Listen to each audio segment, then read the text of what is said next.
చూస్ country delight, live better. ఇప్పుడే country delight app ని download చేసుకోండి. నమస్తే, నేను విజయ్. ఇండియా పాకిస్తాన్ మధ్య అది వార్ అయినా సరే, లేదంటే క్రికెట్ మ్యాచ్ అయినా సరే, వార్ వన్ సైడే. అయితే రేపు ఆసియా కప్ ఫైనల్లో కూడా పాకిస్తాన్ని చిత్తుగా ఇండియా ఓడించబోతుంది. అయితే ఈ మ్యాచ్లో టాస్ ఎంత ఇంపాక్ట్ చూపించే అవకాశం ఉంది, దీని గురించి మాట్లాడదాం. ఆన్లైన్లో ఉన్నారు స్పోర్ట్స్ అనలిస్ట్ సుధీర్ మహవాది. నమస్తే సుధీర్ గారు. నమస్తే విజయ్, చెప్పండి, ఎలా ఉన్నారు? ఎస్. సో టాస్ ఎంత కీలకం కాబోతుంది? టాస్ గెలిస్తే ఒకవేళ పాకిస్తాన్ కాస్తంత ఏమన్నా అనుకూలంగా మారే అవకాశం ఉందంటారా? చూడండి విజయ్, కొన్ని ఇంపార్టెంట్ మ్యాచెస్ లో, ముఖ్యంగా ఫైనల్ లాంటి మ్యాచెస్ లో టాస్ యొక్క ప్రభావం డెఫినెట్లీ ఉంటుంది. ఎందుకంటే ఇప్పుడు దుబాయ్ లో మనం చూస్తున్నాం కదా, కొంచెం సెకండ్ టైం బౌలింగ్ చేసేటప్పుడు ఆ డ్యూ ప్రభావం అనేది కనబడుతుంది అసలు యాక్చువల్గా. సో అటువంటి సిచ్యువేషన్ ఏర్పడినట్లయితే ఫస్ట్ బౌలింగ్ చేసి ఆ తర్వాత చేంజ్ చేయడం అనేది it can be better option actually. But Indians కు నేను అనుకుంటాను అంత పెద్ద ఫరక్ అయితే పడినట్టుగానే కనబడింది. Because they batted first or batted second, అంత పెద్ద డిఫరెన్స్ అయితే కనబడలేదు. బట్ అబ్సల్యూట్లీ ఒకవేళ కొంచెం వికెట్ పైన మాయిశ్చర్ ఉంది, కండిషన్స్ కొంచెం బౌలర్స్ కు హెల్ప్ఫుల్ గా ఉన్నాయి అంటే ఎక్స్ప్లాయిట్ చేసుకోవడానికి మీడియం పేసెస్ కు మంచి ఒక అవకాశం అనేది ఉంటుంది. సో ఆ విషయం డెఫినెట్లీ నేను అనుకుంటాను కొంచెం జాగ్రత్తగానే ఉండాలి ఆ విషయంలో. డెఫినెట్లీ ఏ టీం అయినా కానీ టాస్ అనేది అబ్సల్యూట్లీ మీరు అన్నట్టుగా ఇంపార్టెంట్ మ్యాచెస్ లో కీలకంగా ఉంటుంది. ఇక మిడిల్ ఆర్డర్. సో ఫస్ట్ డౌన్లో వస్తున్నటువంటి కెప్టెన్ సూర్యకుమార్ యాదవ్ ఇప్పటి వరకు కూడా తన బ్యాట్కి ఎక్కడ కూడా పని చెప్పలేదు. సో వరుసగా త్వరగానే అవుట్ అవుతున్నారు, ఒకసారి డక్అవుట్ కూడా అయ్యారు.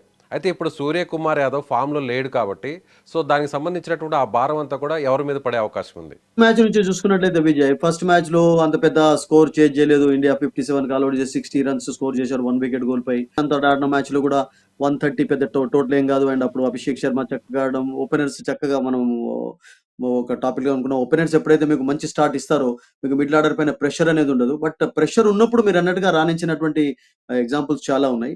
ఫర్ ఎగ్జాంపుల్ మన పాకిస్తాన్ తోటి జరిగినటువంటి ఒక మ్యాచ్ లోనే మనం చూసాం, ఒక మంచి అవకాశాన్ని ఇండియా కోల్పోయింది, 200 చేసేస్ కోల్పోయింది. ఈవెన్ మరొక మ్యాచ్ లో కూడా మనం చూసాం, అంటే అభిషేక్ శర్మ అవుట్ అయిన తర్వాత, లేకుంటే శుభ్మన్ గిల్ అవుట్ అయిపోయిన తర్వాత ఆ ప్రెషర్ అనేది ఫస్ట్ డౌన్ పైన సెకండ్ డౌన్ పైన కనబడేది.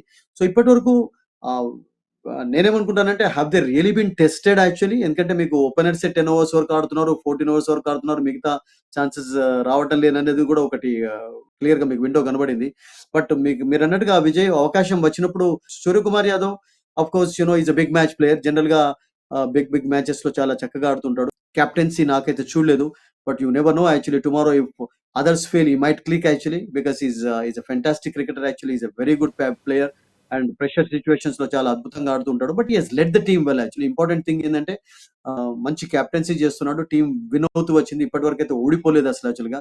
సో ఆ ప్లస్ పాయింట్ అక్కడ కనబడింది. ఇక తిలక్ వర్మ అంటే ముఖ్యంగా ఏంటంటే కొన్ని మ్యాచెస్ లో కొన్ని ఎక్స్పెరిమెంట్ చేయడం అనేది వర్కౌట్ కాలేదు. మీరు చూడండి, ఒకసారి శుభం డుబేని తీసుకురావడం చూసాం, మరొక మ్యాచ్ లో మరొకళ్ళను టాప్ ఆర్డర్ లో తీసుకురావడం, అక్షర్ పటేల్ ను ముందు తీసుకొచ్చి ఈవెన్ సంజు శాంసన్ కూడా అసలు యాక్చువల్ గా లాస్ట్ లో తీసుకురావడం కూడా చూసాం. మనం సంజు శాంసన్ కు ఒక మ్యాచ్ లోనే అవకాశం కూడా లభించలేదు. సో అలా కాకుండా నేనేమనుకుంటానంటే Indians can stick to one particular this thing. ఎలా అయినా మీకు అభిషేక్ శర్మ, శుభ్మన్ గిల్ ఆడుతుంటారు, first down Suryakumar is better. Or లేకుంటే ఫర్ ఎగ్జాంపుల్ ఏదైనా పించ్ హిట్టర్ కావాలి అంటే మీకు కొంచెం స్కోర్ పెంచడానికి, అప్పుడు you can think of bringing somebody in actually. So pinch hitter గా కూడా నేను అనుకుంటాను సంజు శాంసన్ ఉపయోగపడతాడు మీకు. సంజు శాంసన్ చాలా డౌన్ లో కాకుండా ఒకవేళ అతన్ని మీరు ఉపయోగించుకోవాలంటే టాప్ ఆర్డర్ లో ఉపయోగించుకోవచ్చు. ఆ ఆప్షన్ మీకు ఎప్పుడైనా ఉంటుంది. So Tilak Varma, I think Hardik Pandya has looked in good touch. Tilak Varma and Hardik Pandya పర్వాలేదు, కొంచెం మంచి టచ్ లోనే కనబడ్డారు, కొన్ని కపుల్ ఆఫ్ ఫినిషెస్ చక్కగానే చేశారు. బట్ సూర్యకుమార్ యాదవ్ విషయంలోనే మీరు అన్నట్టుగా కొంచెం వరింగ్ అది కనబడేది. Because is really not clicked as a batter. As a captain of course is been outstanding. అంటే తిలక్ వర్మ చూస్తే లాస్ట్ 3 మ్యాచెస్లో కూడా చాలా మంచి పర్ఫార్మెన్స్ ఇచ్చాడు, ఏమంటారు? నో డౌట్ అండి, because you don't change his position. Because I think అతడు సెకండ్ డౌన్ లో అంటే ముఖ్యంగా క్లిక్ అయిపోయినాడు క్లియర్ గా. మంచి బ్యాటర్ గా అతనికి సెకండ్ డౌన్ లో రావడంతో ఒకవేళ ఫర్ ఎగ్జాంపుల్ టాప్ ఆర్డర్ లో మీకు శుభ్మన్ గిల్ త్వరగా అవుట్ అయినా, లేకుంటే అభిషేక్ శర్మ త్వరగా అవుట్ అయినా కానీ ఆ కెపాసిటీ అతనికి ఉంది. అంటే ఆడగలుగుతాడు, తర్వాత ఇన్నింగ్స్ చక్కగా పేస్ చేయగలుగుతాడు, స్ట్రోక్స్ ఆడగలుగుతాడు. ఒకవేళ ఫర్ ఎగ్జాంపుల్ కౌంటర్ అటాక్ చేయాలంటే కూడా కౌంటర్ అటాక్ చేసి కపుల్ ఆఫ్ సిక్సెస్ బౌండరీస్ సాధించే ఆ కెపాసిటీ అతనికి ఉంది. సో అందుకని నేనేమనుకుంటానంటే తిలక్ వర్మను ఆ డౌన్ లో చేంజ్ చేయకుండా అదే డౌన్ లో ఆడించినట్టయితే అద్భుతంగా ఉంటుంది. బికాస్ సౌత్ ఆఫ్రికా నుండి నేను అనుకుంటాను ఒక T20 ప్లేయర్ గా అద్భుతంగా ఎదుగుతున్నాడు. అండ్ ముంబైకి ఆడడం అనేది మన అందరికీ తెలుసు విజయ్. అతనికి ఒక సోనెపే సుహాగా లాగా అయిపోయింది. తన స్కిల్స్ ను హోన్ చేసుకోవడానికి ఒక ఒక మంచి బ్యాటర్‌గా కావడానికి. ఈ కెన్ బౌల్ ఆల్సో అతన్ని బౌలర్‌గా కూడా ఉపయోగించుకోవచ్చు. Is a good fielder actually. Is a useful player. But అతన్ని డౌన్ చేంజ్ చేయకుండా సెకండ్ డౌన్‌లో ఆడించినట్లయితే that can always work out for him. So మొత్తం 11 మెంబర్స్లో బ్యాటింగ్ ఆర్డర్ ఏ ప్లేస్ వరకు ఉందంటారు? ఐ థింక్ అక్షర్ పటేల్ వరకు అద్భుతంగా ఉంది. మీకు డీప్‌గా ఉంది ఇండియన్ బ్యాటింగ్ లైనప్. మీకు చూడండి ఓపెనర్స్‌గా శుభ్మన్ గిల్, తర్వాత అభిషేక్ శర్మ, తర్వాత సూర్యకుమార్ యాదవ్, తిలక్ వర్మ, సంజు శాంసన్, హార్దిక్ పాండ్యా, అక్షర్ పటేల్ వరకు 7th పొజిషన్ వరకు ఇండియాకి ఏం ప్రాబ్లమ్స్ అయితే లేవు అసలు యాక్చువల్‌గా. అందరూ కూడా ఆడేవాళ్ళు. మీకు అద్భుతమైనటువంటి బ్యాటింగ్ లైనప్ ఉంది. వరుణ్ చక్రవర్తి, కుల్దీప్ నుండి మీరు అఫ్‌కోర్స్ బుమ్రా నుండి బ్యాటింగ్ ఎక్స్‌పెక్ట్ చేయలేరు గానీ, బట్ మిగతా వాళ్ళందరూ కూడా నేను అనుకుంటాను యూజ్‌ఫుల్ ప్లేయర్సే. అండ్ చాలా డీప్ లైనప్. అండ్ ముఖ్యంగా మీరు అక్షర్ పటేల్‌నైతే ఎక్కడైనా ఉపయోగించుకోవచ్చు. అక్షర్ పటేల్ కూడా మనకు తెలుసు విజయ్. కపుల్ ఆఫ్ టోర్నమెంట్స్‌లో ముఖ్యంగా అంటే ఈవెన్ టీ20 వరల్డ్ కప్‌లో కూడా వెస్ట్ ఇండీస్‌లో జరిగినప్పుడు అతన్ని పిచ్ హిట్టర్‌గా టాప్ ఆర్డర్‌లో తీసుకొని వచ్చారు. డిఫెన్స్ కూడా ఆడగలుగుతాడు. ఆ ఎబిలిటీస్ అతనికున్నాయి. ఒక మంచి ఆల్ రౌండర్ అతను. అండ్ అతను ఈవెన్ పవర్ ప్లేలో కూడా మీరు బౌలింగ్‌కి ఉపయోగించుకోవచ్చు. బ్యాటర్‌గా కూడా టాప్ ఆర్డర్‌లో తీసుకురావచ్చు.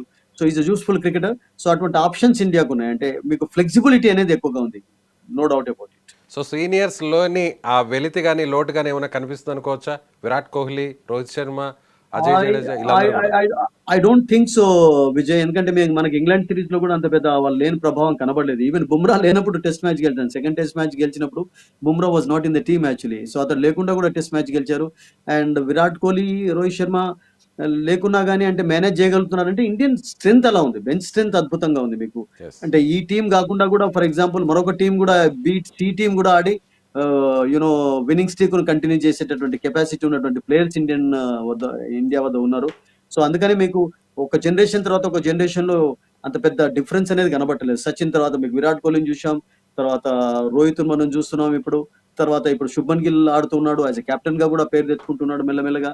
So there are so many players ready to అంటే దాన్ని ఏమంటారు నాకింగ్ ఎట్ ద డోర్ అంటాం కదా! అలా ఉన్నారు. ఇప్పుడు యశస్వి జైస్వాల్ లాంటి ఒక మంచి క్రికెటర్‌కు ఛాన్స్ లేదంటే ఇమాజిన్ చేయండి. ఎంత యెస్. అద్భుతమైనటువంటి బెంచ్ స్ట్రెంత్ ఉంది ఇండియా వద్ద. సో ఐ డోంట్ థింక్ ఆ ప్రభావం ఎక్కువగానైతే కనపడలేదు. బికాస్ మర్చిపోవాలి ఇప్పుడు విరాట్ కోహ్లీ, రోహిత్ శర్మ దాదాపుగా నేను అనుకుంటాను 1 ఇయర్ అయిపోయింది. Last time they played in టీ20 వాస్ వెస్ట్ ఇండీస్‌లో ఆడారు. ఆ తర్వాత రిటైర్మెంట్ అనౌన్స్ చేశారు. సరైనటువంటి సమయంలో అనౌన్స్ చేశారు. Because they knew that bunch of players ఉన్నారు. వాళ్ళు ముందుకు వెళ్ళే ప్లేయర్స్ అని చెప్పి వాళ్ళు రియలైజ్ కావడం అనేది కూడా that was good gesture actually on their part actually. And ఈ టీమ్ నేను అనుకుంటాను చాలా అద్భుతంగా ఉంది. And maybe couple of changes కావచ్చు టీ20 వరల్డ్ కప్‌కు. బట్ బెంచ్ స్ట్రెంత్‌లో చాలా మంది ప్లేయర్స్ ఉన్నారు ఇండియా వద్ద. No doubt about it. Right. Thank you so much Sudheer garu. ఇది స్పోర్ట్స్ అనలిస్ట్ సుధీర్ చెప్తున్నట్టుగా ఖచ్చితంగా ఇండియాకి చాలా ఆప్షన్స్ ఉన్నాయి. ముఖ్యంగా ఒకవేళ ఓపెనింగ్ బ్యాట్స్మెన్ ఫెయిల్ అయితే ఖచ్చితంగా స్కై ఫామ్లోకి రావాల్సినటువంటి అవసరం ఉంది. లేని పక్షంలో మిడిల్ ఆర్డర్లో ఉన్నటువంటి వారందరూ కూడా చాలా ఫామ్లో ఉన్నారు. తిలక్ వర్మ కావచ్చు, హార్దిక్ పాండ్యా కావచ్చు, అలాగే ఇప్పుడు ప్రస్తుతం ఫామ్లో ఉన్నటువంటి అక్షర్ పటేల్ కూడా చాలా కీలక భూమిక పోషించే ఛాన్సెస్ ఉన్నాయి. ఎలా ఏమి అనుకున్నా కూడా ఎవరు ఎన్ని మాట్లాడినా కూడా ఖచ్చితంగా ఇండియా గెలవబోతుంది. చిత్తుగా పాకిస్తాన్ని ఓడించకపోవడం చాలా ఖాయమని ఆయన అంటున్నారు. Thank you. సో మీరేమనుకుంటున్నారు? సో అభిషేక్ శర్మ ఒకవేళ ఫెయిల్ అయితే, శుభమన్ గిల్ ఫెయిల్ అయితే నెక్స్ట్ హిట్ అయ్యే ఛాన్స్ ఎవరికి ఉంది?